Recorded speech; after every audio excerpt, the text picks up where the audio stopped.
दोस्तों, पीएम मोदी ने ऐसी चाल चली है कि चीन पस्त हो गया है और भारत से दोस्ती की भीख मांग रहा है। चीन के विदेश मंत्री का अचानक भारत दौरा इसी की ओर संकेत करता है। चीन से भारत के बढ़ते संबंध को देखते हुए अमेरिका के माथे पर भी बल पड़ने लगे हैं। उसे लगने लगा है कि अगर रूस, चीन और भारत मिल जाएंगे तो उसका क्या होगा। एशिया में उसकी सत्ता खतरे में पड़ जाएगी, दुनिया से उसकी पूंछ खत्म हो जाएगी। विश्व परिदृश्य पर बन रहे इस तिकड़ी से अमेरिका के ही नहीं पूरे पश्चिमी यूरोपीय देशों की सत्ता डोलने लगेगी, क्योंकि इसकी तिकड़ी के आगे दुनिया की कोई ताकत नहीं ठहरेगी। लिहाजा अब अमेरिका पर इस बात का दबाव बढ़ गया है कि वो भारत को अपने पाले में करे, क्योंकि रूस पर प्रतिबंध लगाकर उसने वैसे ही उससे दुश्मनी मोल ले ली है। लिहाजा अगर भारत भी उसका साथ छोड़ देगा तो उसकी लंका लग जाएगी। दोस्तों, आज के इस वीडियो में मैं आपको पीएम मोदी की उसी सियासी चाल के बारे में बताऊंगा जिससे अमेरिका की अकल ठिकाने आ गई है। उसकी अकड़ ढीली पड़ने लगी है, उसके ऊपर भारत के साथ संबंध बढ़ाने का दबाव बढ़ गया है। लेकिन ये सब जानने के लिए आपको मेरे साथ बने रहना होगा और ये वीडियो पूरा देखना होगा, तभी आपको पूरी पटकथा समझ में आएगी। दोस्तों, यूक्रेन युद्ध ने रूस, चीन और भारत को काफी करीब ला दिया है। इनका करीब आना स्वाभाविक भी है, क्योंकि रूस दोनों देशों का करीबी है। लिहाजा संकट की इस घड़ी से उसे उबारने के लिए दोनों देशों के बीच दिख रही खाई पटने लगी है। रूस भी जानता है कि इस मुश्किल दौर से उबरने के लिए उसे दो मजबूत वैशाखियों की जरूरत होगी। लिहाजा वो चीन और भारत के बीच उभरे मतभेदों को दूर करने की भी कोशिश कर रहा है। इसी का नतीजा है कि चीन के विदेश मंत्री शुक्रवार को भारत दौरे पर आए और संबंधों को बढ़ाने की वकालत की। एस जयशंकर और वांग यी के बीच बैठक करीब 3 घंटे चली, जिसमें भारत और चीन के बॉर्डर एरिया के अलावा अंतर्राष्ट्रीय महत्व के अन्य मुद्दों पर भी चर्चा हुई। मुलाकात के बाद भारत के विदेश मंत्री एस जयशंकर ने बताया कि चीन के साथ कई मुद्दों पर चर्चा हुई, जिसमें कश्मीर मुद्दा भी शामिल था। उन्होंने कहा कि जम्मू कश्मीर को लेकर दिए गए वांग यी के बयान पर भारत का विरोध भी दर्ज करा दिया गया है। उन्हें यह भी बता दिया गया है कि उनका ये बयान क्यों आलोचनीय है। विदेश मंत्री ने कहा कि हमने चीन को बता दिया है कि भारत कश्मीर को लेकर अपनी स्वतंत्र विदेश नीति पर चलेगा और किसी और देश को इसे प्रभावित नहीं करने देगा। दोस्तों, यहाँ आपको बता दूं कि भारत आने से पहले पाकिस्तान में हुए इस्लामी देशों के संगठन ऑर्गेनाइजेशन ऑफ इस्लामिक कोऑपरेशन के सम्मेलन में चीन ने कहा था कि कश्मीर के मुद्दे पर वो मुसलमान देशों के साथ है। एस जयशंकर ने कहा कि अप्रैल 2020 में चीन की गतिविधियों की वजह से भारत और चीन के बीच रिश्तों में खलल पड़ गई थी। इस मुलाकात के दौरान हमने अपने द्विपक्षीय रिश्तों पर गर्मजोशी के माहौल में चर्चा की।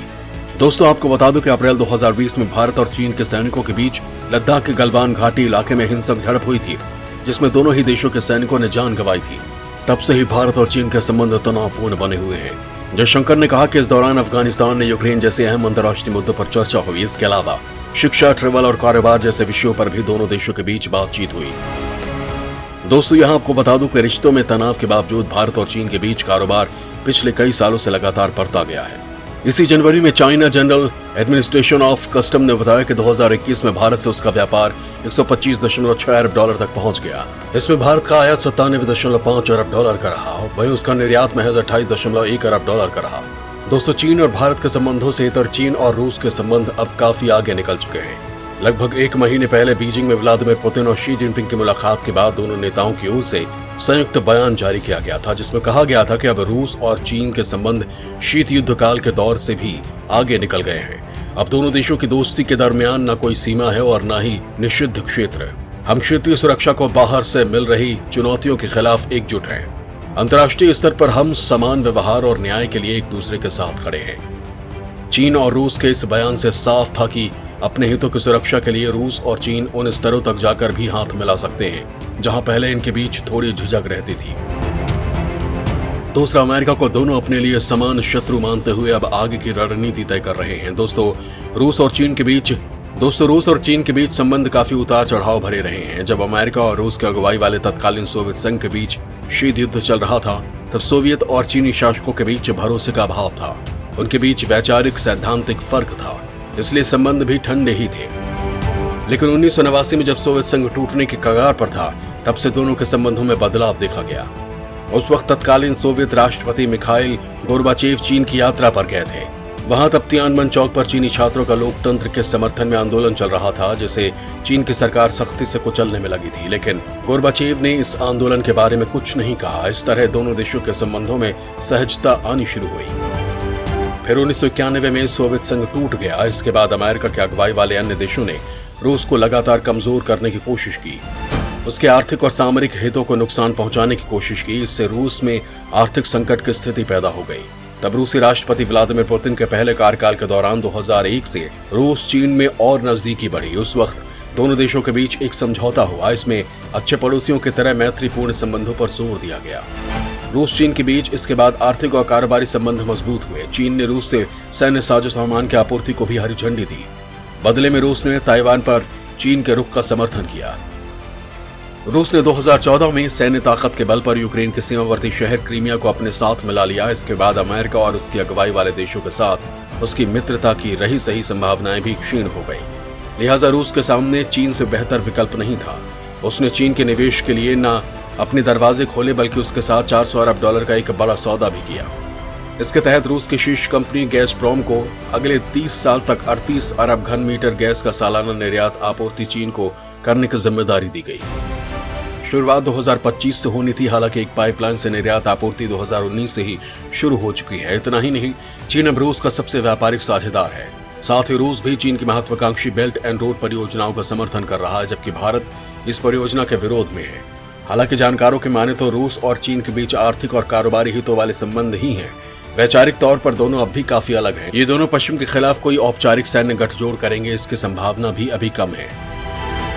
चीन ने अब तक रूस में क्रीमिया के विलय को भी मान्यता नहीं दी है। इसका कारण जानकार ये बताते हैं कि चीन के मुख्य हित एशिया में है, जबकि रूस यूरोपीय देश है।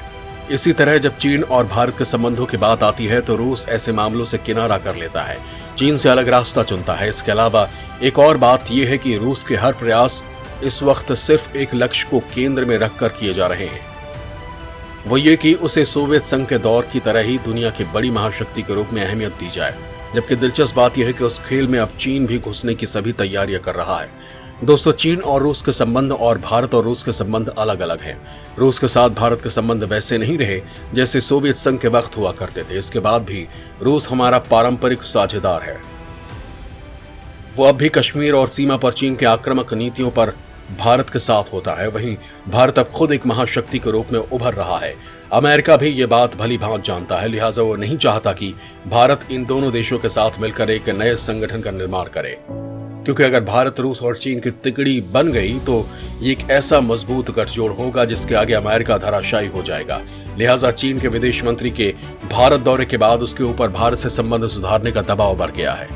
अमेरिका भी भारत के साथ संबंध मजबूत करना चाहता है, लेकिन वो इसके लिए यूक्रेन युद्ध में भारत का समर्थन चाहता है, जिसके लिए भारत तैयार नहीं है। लिहाजा दोनों देशों के बीच थोड़े मतभेद हो गए हैं, लेकिन इन सब के बावजूद अमेरिका भारत से संबंध सुधारने की दिशा में कदम बढ़ा रहा है, क्योंकि पीएम मोदी ने भारत को इस काबिल बना दिया है कि हिंदुस्तान के साथ संबंध बनाना सभी देशों की चाहत हो गई है। दोस्तों, अमेरिका लगातार ये कह रहा है कि वो भारत को अपने अहम साझेदारों में गिनता है, क्योंकि उसे भी मालूम है कि आज के समय में भारत उसके लिए क्यों जरूरी है। लिहाजा वो किसी भी कीमत पर भारत का साथ नहीं छोड़ना चाहता है। लेकिन चीन के विदेश मंत्री की यात्रा ने उसकी चिंता बढ़ा दी है। उसे ये डर सताने लगा है कि रूस चीन और भारत को नजदीक लाकर अमेरिका को आउट कर देगा, जो उसके हितों के हिसाब से ठीक नहीं होगा। दोस्तों, यहाँ आपको ये बताना जरूरी है कि ये सारी सियासी चाल पीएम मोदी ही चल रहे हैं, जिससे कि चीन पर भी दबाव बना रहे और अमेरिका पर भी, क्योंकि सीमा विवाद के मुद्दे को सुलझाने के लिए भारत को अमेरिका की मदद की जरूरत होगी। क्योंकि कुछ भी हो, लेकिन चीन के इतिहास को देखते हुए उसके ऊपर भरोसा नहीं किया जा सकता। भले ही रूस उसका गारंटर बने, लेकिन बावजूद इसके चीन अपनी फितरत से बाज नहीं आ सकता। इसलिए जरूरी है कि भारत अमेरिका के साथ भी संबंध बनाए रखे और अपने हितों को साधते हुए सभी देशों के साथ संबंधों को तरजीह दे। कहने में गुरेज नहीं कि पीएम मोदी इसके मास्टर स्ट्रोक है, तभी तो आज दुनिया में उनका डंका बज रहा है। जय हिंद, जय भारत।